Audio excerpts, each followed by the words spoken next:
오늘도 주시는 말씀을 듣길 원합니다.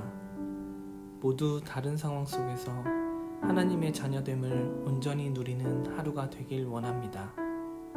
다 함께 사도신경으로 우리의 신앙을 고백하겠습니다. 전능하사 천지를 만드신 하나님 아버지를 내가 믿사오며 그 외아들 우리 주 예수 그리스도를 믿사오니 이는 성령으로 잉태하사 동정녀 마리아에게 나시고 본디오 빌라도에게 고난을 받으사 십자가에 못 박혀 죽으시고 장사한 지 사흘 만에 죽은 자 가운데서 다시 살아나시며 하늘에 오르사 전능하신 하나님 우편에 앉아 계시다가 저리로서 산자와 죽은 자를 심판하러 오시리라. 성령을 믿사오며 거룩한 공회와 성도가 서로 교통하는 것과 죄를 사하여 주시는 것과 몸이 다시 사는 것과 영원히 사는 것을 믿사옵나이다. 아멘.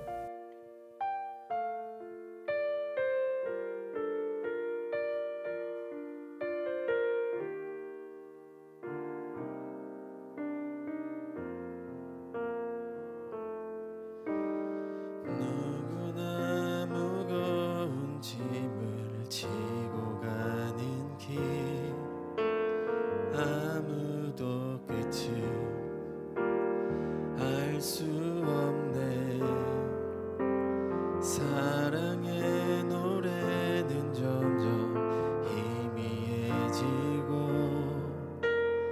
내일의 두려움 넘치지만 나는 오늘도 가네.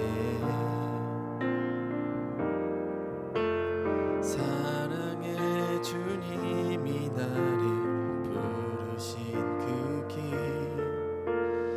나의 힘으로 할 수 없네. 믿음의 길 위에 주가 예비하시니 십자가 사랑 의지하여 나는 오늘도 가네. 주의 영광 노래하리. 더 이상 나 버틸 힘이 없어도 모든 상황 끝에서 다시 설 때 알게 되리라. 크고 넓은 여호와 하나님 주의 영광 바라보리. 만군의 주 크신 나의 하나님 전능하신 주님과 동행할 때 알게 되리라. 날 만드신 사랑 주의 영광 노래하리. 더 이상 나 버틸 힘이 없어도 모든 상황 끝에서 다시 설 때 알게 되리라. 크고 넓은 여호와 하나님 주의 영광 바라보리. 만군의 주 크신 나의 하나님 전능하신 주님과 동행할 때 알게 되리라. 날 만드신 사랑.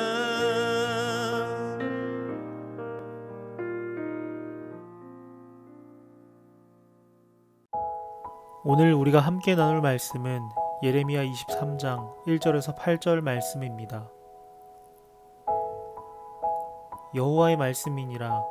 내 목장의 양떼를 멸하며 흩어지게 하는 목자에게 화 있으리라. 그러므로 이스라엘의 하나님 여호와께서 내 백성을 기르는 목자에게 이와 같이 말씀하시니라. 너희가 내 양떼를 흩으며 그것을 몰아내고 돌보지 아니하였도다. 보라, 내가 너희의 악행 때문에 너희에게 보응하리라. 여호와의 말씀이니라. 내가 내 양떼에 남은 것을 그 몰려갔던 모든 지방에서 모아 다시 그 우리로 돌아오게 하리니 그들의 생육이 번성할 것이며 내가 그들을 기르는 목자들을 그들 위에 세우리니 그들이 다시는 두려워하거나 놀라거나 잃어버리지 아니하리라. 여호와의 말씀이니라. 여호와의 말씀이니라. 보라, 때가 이르리니 내가 다윗에게 한 의로운 가지를 일으킬 것이라. 그가 왕이 되어 지혜롭게 다스리며 세상에서 정의와 공의를 행할 것이며 그의 날에 유다는 구원을 받겠고 이스라엘은 평안히 살 것이며 그의 이름은 여호와 우리의 공의라 일컬음을 받으리라. 그러므로 여호와의 말씀이니라.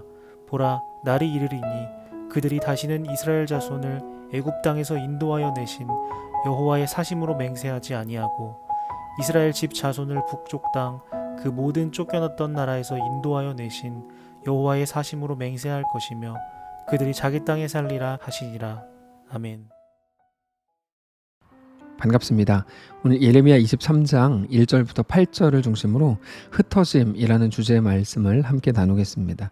하나님께서 22장에서 여호야김과 여호야긴에 대한 말씀을 주셨고 오늘 본문에 쭉 이어가면서 그 외의 다른 지도자들에 대한 말씀을 주십니다. 너희가 하나님의 양떼를 흩어지게 한다 라고 시작을 하시죠. 1절입니다. 여호와의 말씀이니라. 내 목장의 양떼를 멸하며 흩어지게 하는 목자에게 화 있으리라. 그러므로 이스라엘의 하나님 여호와께서 내 백성을 기르는 목자에게 이와 같이 말씀하시니라. 너희가 내 양떼를 흩으며 그것을 몰아내고 돌보지 아니하였도다. 보라, 내가 너희의 악행 때문에 너희에게 보응하리라. 여호와의 말씀이니라. 자, 양떼를 흩어지게 한다고 말씀을 하시는데 그게 뭘까요? 그것은 말 그대로 하나님을 향하게 하지 않고 하나님을 향하는 마음을 분산시켜 버렸다는 겁니다. 그리고 그 마음을 분산시켰다는 것은 하나님이 아닌 자기 자신의 삶에 더 집중하게 만들었다는 거죠. 당장 유대의 왕들이 했던 일들을 하나씩 생각을 해보면 자기들의 권력을 유지하기 위해서 주변 국가들을 의지하는 일을 하기 시작했습니다. 여러분, 이거는 처음에 없었던 일입니다. 하나님께서 칭찬하시는 왕들이 통치하던 시대에는 전혀 있지 않았던 일입니다. 하나님을 떠난 왕들, 하나님께서 악하다고 평가하시는 왕들의 공통점이 바로 이건데 주변의 나라들을 의지하기 시작하는 거죠. 애굽이든지 혹은 아수르든지 주변의 나라들을 의지함으로 자기들의 안정을 꾀하는 겁니다. 그러다가 그들이 급기야 어디까지 갑니까? 흰놈의 아들 골짜기에서 자기들의 아들들을 죽이는 일을 하면서까지 자기들의 삶을 더 윤택하게 만들려고 했던 것입니다. 이 모든 것들이 분산입니다. 여러분, 왕이 이런 일들을 시작하면 모든 백성들은 마땅히 그 길을 따라갑니다. 그 마음을 하나님께 온전히 집중시키고 하나님께 나아가게 해야 되는데, 그러니까 하나님의 백성인 이스라엘이 하나님이 아니라 이 땅에 사는 자기들의 먹고 사는 문제가 전부인 줄 알고 살아간다면, 그래서 항상 눈앞에 있는 문제로 울고 웃는 게 전부라면 그게 흩어짐이고 분산입니다. 그래서 하나님께서는 다시 그들의 마음을 모으겠다라고 말씀을 하시죠. 3절입니다. 내가 내 양떼의 남은 것을 그 몰려갔던 모든 지방에서 모아 다시 그 우리로 돌아오게 하리니 그들의 생육이 번성할 것이며 내가 그들을 기르는 목자들을 그들 위에 세우리니 그들이 다시는 두려워하거나 놀라거나 잃어버리지 아니하리라. 여호와의 말씀이니라. 자, 성도의 삶은 믿음으로 사는 삶이어야 합니다. 믿음이라는 것은 어떤 믿음을 말하는 걸까요? 믿음은 언제나 내용과 근거가 있어야 되거든요. 대상이 있어야 됩니다. 지난 오후 예배 때 말씀을 드렸던 것처럼 우리 삶에 흰색 건반이 있고 검은색 건반이 있죠. 흰색 건반은 좋다고 생각하는 일이고 검은색 건반은 좋지 않아서 싫어서 지우고 싶은 일들입니다. 근데 하나님께서는 그 모든 것들을 하나로 묶어서 가장 아름다운 선율을 만드신다는 겁니다. 그 하나님을 믿는 것을 말합니다. 우리는 항상 흰색 건반만 의미가 있고 가치가 있고 검은색 건반은 의미가 없고 악한 것으로 생각하는 경향이 있습니다. 우리는 검은색 건반을 해결할 능력이 없고 그래서 그 흰색 건반과 검은색 건반을 묶을 능력이 없기 때문입니다. 그러나 하나님을 믿는다는 것은 하나님이 창조의 하나님이시라는 것을 믿는 겁니다. 죽음과 생명을 하나로 묶으시고 이삭을 주신 것과 다시 내놓으라고 하시는 것을 하나로 묶으시고 욥에게는 주신 이도 하나님이시요 취하시는 이도 하나님이신 것을 믿는 겁니다. 이 모든 것이 주 안에 있는 우리들에게 복인 것을 믿는 거죠. 아침과 낮이 복이다. 밤은 버려야 된다가 아니고 아침과 낮이 복이듯이 캄캄한 밤도 복이라는 걸 알아야 되는 거죠. 그거를 로마서에서는 모든 것이 합력하여 선을 이룬다고 말씀을 하신 겁니다. 하나님이 모으시겠다고 하는 게 바로 그겁니다. 어떤 상황에서도 하나님을 믿고 의지하고 신뢰하는 그 마음을 말하는 거죠. 그래서 하나님께서 이어서 너무나 중요한 한 가지를 말씀을 하시는데 5절입니다. 여호와의 말씀이니라. 보라, 때가 이르리니 내가 다윗에게 한 의로운 가지를 일으킬 것이라. 그가 왕이 되어 지혜롭게 다스리며 세상에서 정의와 공의를 행할 것이며 그의 날에 유다는 구원을 받겠고 이스라엘은 평안히 살 것이며 그의 이름은 여호와 우리의 공의라 일컬음을 받으리라. 메시아 예언입니다. 하나님께서 죽음과 생명을 묶으시는 방식이 바로 예수님입니다. 예수님의 십자가 죽음이 부활로 가는 거죠. 우리가 부활만 생각한다면, 그래서 다른 제자들처럼 십자가와 죽음을 예수님께서 말씀하셨을 때 절대 그런 일 없습니다, 그건 나쁜 일입니다라고까지 이야기했던 그들과 같이 죽음은 피해야 되는 거고 가치 없는 거고 못난 것이라고 생각한다면 그건 온당하지 않습니다. 죽음이 없이는 부활이 없습니다. 아침은 밤을 전제로 합니다. 우리의 생명은 예수님의 죽으심을 먹고 자라는 겁니다. 그래서 하나님께서 메시아 예언을 주신 이후에 이어서 이렇게 말씀을 주십니다. 7절입니다. 그러므로 여호와의 말씀이니라. 보라, 날이 이르리니 그들이 다시는 이스라엘 자손을 애굽 땅에서 인도하여 내신 여호와의 사심으로 맹세하지 아니하고 이스라엘 집 자손을 북쪽 땅 그 모든 쫓겨나던 나라에서 인도하여 내신 여호와의 사심으로 맹세할 것이며 그들이 자기 땅에 살리라 하시니라. 이게 무슨 말인지 잘 모르겠는 말씀일 수 있는데 굉장히 중요한 내용입니다. 이제까지는 애굽에서 인도하여 내신 여호와의 이름으로 맹세했다는 거죠. 출애굽이거든요.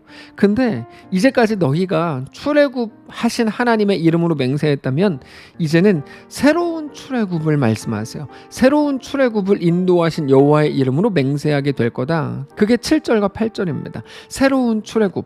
그거는 애굽이 아니라 바벨론 포로에서 해방하신 하나님을 의미하는 건데, 여러분, 이스라엘 역사에서 가장 중요하게 다뤄지는 역사가 바로 출애굽입니다. 애굽에서 400년 동안 노예로 있었던 이스라엘 백성들을 빼내서 해방시키신 것이 바로 출애굽이죠. 근데 오늘 본문에서 그것과 바벨론 포로를 똑같다라고 말씀을 하시는 겁니다. 바벨론 포로는 70년입니다. 근데 하나님께서 그들을 70년 만에 다시 돌아오게 하시고 그렇게 돌아온 사람들로 하여금 성전을 짓게 하십니다. 그렇게 완전히 새롭게 시작하게 하시는 거죠. 그때 그렇게 새롭게 시작한 사람들은 바벨론에서 나고 자란 사람들입니다. 그 속에서 이방인으로 살면서 하나님께 마음을 모은 사람들이죠. 결국에 오늘 본문이 우리에게 무엇을 요구하시는지를 우리가 잘 알 수 있는데, 마음을 새롭게 하라는 겁니다. 하나님께 마음을 두라는 거죠. 하나님께 마음을 둔다라는 것은 다른 어떤 종교적인 행위들을 말한다기보다 하나님을 믿는 믿음 안에서 우리의 현실을 바라보고 우리 현실을 살아내는 것을 말합니다. 여러분, 현실이 중요하다고 늘 말씀을 드리는데요, 현실은 정황이기 때문에 중요하다. 현실이 중요하다면 그거는 하나님이 우리에게 살아보라, 살아내라 라고 말씀하신 그 자리이기 때문입니다.